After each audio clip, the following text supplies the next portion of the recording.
You can spot them in any situation.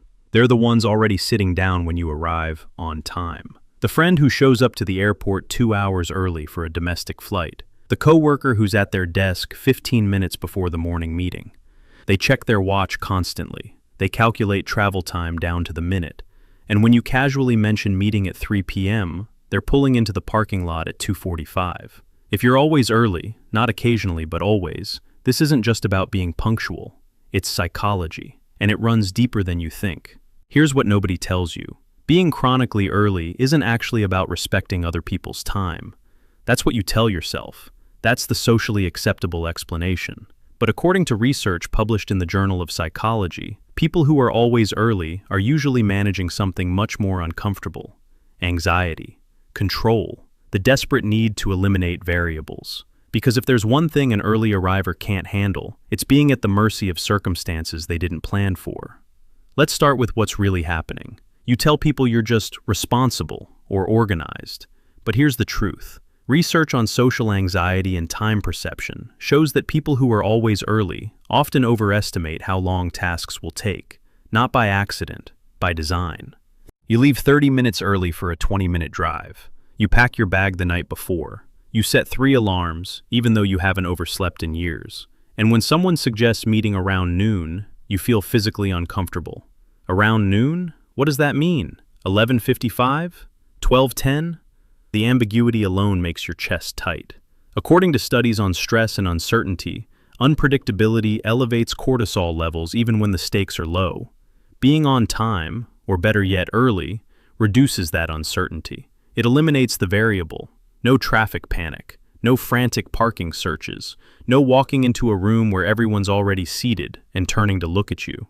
One person on Reddit described it perfectly. Walking into rooms where activities have already begun represents a special kind of torment. That's not about manners. That's about the visceral discomfort of being watched, of disrupting, of being the center of attention for even 3 seconds while you find your seat. The irony? You think being early prevents anxiety, but the anxiety is why you're early in the first place. You're not managing time, you're managing fear. Here's what makes chronically early people different. They need control over chaos, not want, need. You grew up in an environment where things felt unpredictable. Maybe your parents fought. Maybe money was tight, and you never knew if plans would actually happen. Maybe someone important was always late, always forgot, always let you down. So you learned early that the only person you could count on was yourself.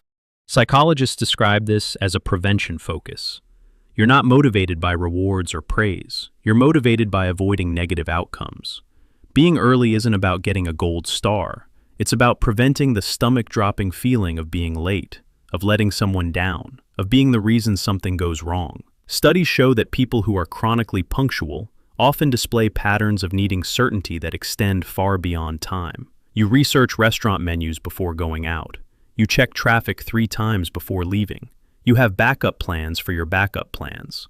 Because surprises, even good ones, feel dangerous. One early arriver admitted, "I research parking options in advance and leave extensive buffer periods just to minimize unpredictable variables." That's not thorough planning. That's a nervous system that learned unpredictability equals threat. Let's talk about where this actually started. Because people aren't born calculating travel time at age 6. Maybe you had a parent who exploded when you were late, who screamed in the car when traffic made you miss something, who made you feel like being 5 minutes late was a moral failing that reflected your entire character. So you learned that lateness equals danger, that arriving early equals safety, or maybe the opposite. Maybe you had a parent who was always late, who embarrassed you by showing up last to every school event, who made you miss birthday parties and doctor's appointments because they couldn't get it together. So you swore you'd never make anyone feel the way you felt, forgotten, unimportant, an afterthought.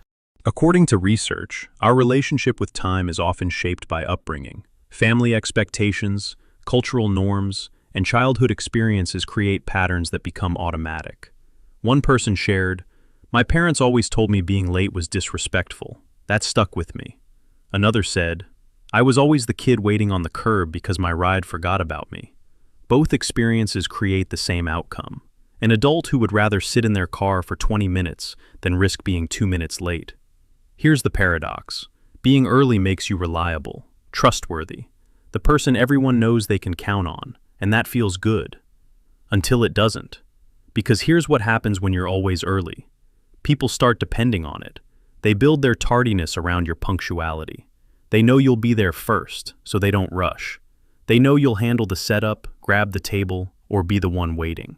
And you can't say anything, because being early was supposed to be your virtue, your strength. How do you admit that you're not early because you're considerate? You're early because you're terrified of being late. Research shows that chronically punctual people often report feeling resentful but unable to express it.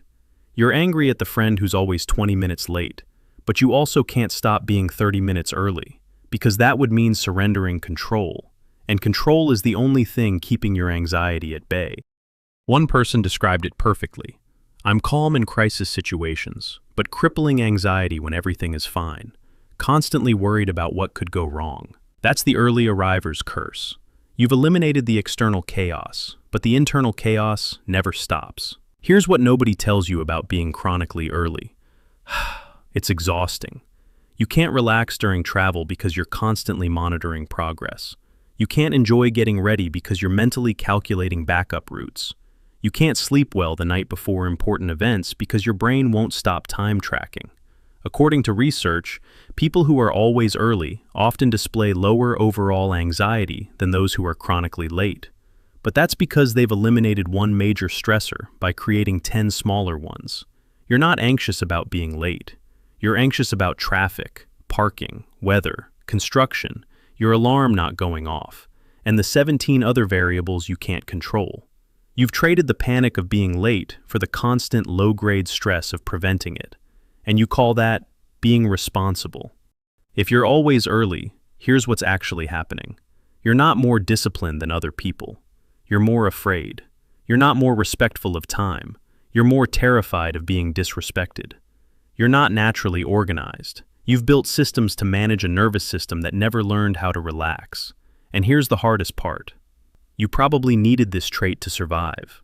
Maybe chaos was the norm in your childhood, and punctuality was the one thing you could control. Maybe someone important was unreliable, and you swore you'd never be that person.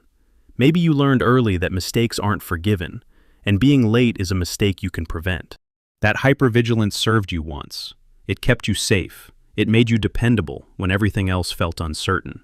But if you're reading this and recognizing yourself, it's time to ask, is it still serving you, or are you just exhausted? Being early doesn't make you virtuous. Being late doesn't make you careless. Both are just different ways of managing the same thing. The fear that who you are isn't enough. That one mistake will confirm what you've always worried people think about you. You don't need to arrive 15 minutes early to prove you care. You don't need to eliminate every variable to feel safe. And you don't need to keep carrying the anxiety that taught you these patterns in the first place. If this hit home, if you've been sitting in parking lots for years wondering why you can't just arrive on time like everyone else, you're not alone. This channel is for the ones carrying patterns nobody else can see. Subscribe to explore the psychology behind who you are. And if any of this felt personal, drop a comment. When did you first learn that being early was the only way to be safe? Because you're not just early, you're protecting yourself. And maybe it's time to ask what you're protecting yourself from.